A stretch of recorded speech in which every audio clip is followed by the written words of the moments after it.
Hello, I'm Neil Quigley and welcome to my podcast. Theresa May calls a snap election to see if she's still got the power. Sturgeon smells something fishy with the timing of the general election as Theresa May appears to be planning to make Scotland wait again. After the Prime Minister calls a snap election, Crackle and Pop were left very disappointed. Theresa May has said she will not take part in any TV debates. I think someone needs to tell her that Prime Minister's Question Time is shown live on TV and that Parliament has its own TV channel. So Jeremy Corbyn has vowed to overturn the rigged system for elections in this country. My first thought there was somebody who's been watching a lot of Donald Trump during his election campaign. He'll be calling Theresa crooked next. A big mistake by Tim Farron this week led people to think that he was the least liberal-thinking Liberal Democrat leader ever. If the Green Party does, as it suggests, side with Labour, whose colour is red, that would make them yellow. So basically that would turn them into the Liberal Democrats. That's how it works, right? On the plus side, if people are cross with the way the government has been handling things recently, they can use it to have their say on the 8th of June. Do you know, with all these elections over the past few years, I've spent more time in the company of the polling officers than I have with members of my own family. As the government now looks set to lose money on the RBS shares they bought, roughly £2 a share, you have to wonder, if they can't play the stock markets very well, should they really be in charge of the purse strings for an entire nation? Fears over nuclear war with North Korea have lessened after their last rocket test blew up straight after launch. So far, they can start a nuclear war with someone only if they're about 10 feet away, which has to be good news for the rest of the world. Donald Trump wants to make it harder for non-Americans to get visas for highly skilled jobs. Some people have tried to argue that this was the kind of visa that helped his wife settle into the country, but without wanting to upset all models, is walking up and down a catwalk looking amazing a highly skilled job? A report out this week says Londoners work on average 3 weeks more a year than people elsewhere in the country. I mean, that's just the half an hour they stay behind every day to beat the rush hour, surely.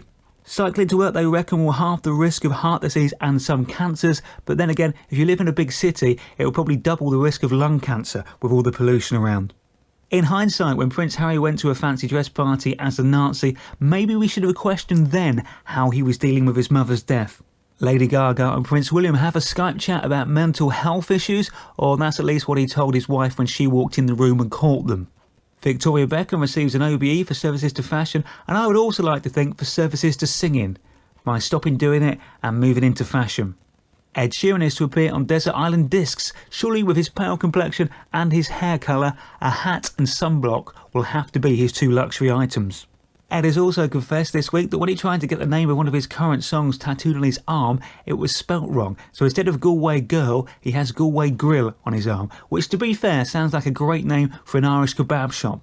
Dean Gaffney is going back to EastEnders again. He seems to use that show like a summer job, just to earn a bit of extra money during the school holidays. The Now 48 double CD album saw a growth in sales after being featured in the first episode in the new series of Peter Kay's Car Share. Prices online rose from 11p to £20 per copy. Now I've got all the nows on the CD, so Peter, if you're listening, if you could feature a different one every week, I could sell them all and make a fortune. The creator of Broadchurch has said he found the finale quite emotional. It's alright for him, he already knew what was going to happen. The rest of us, we were the real emotional wrecks from this situation.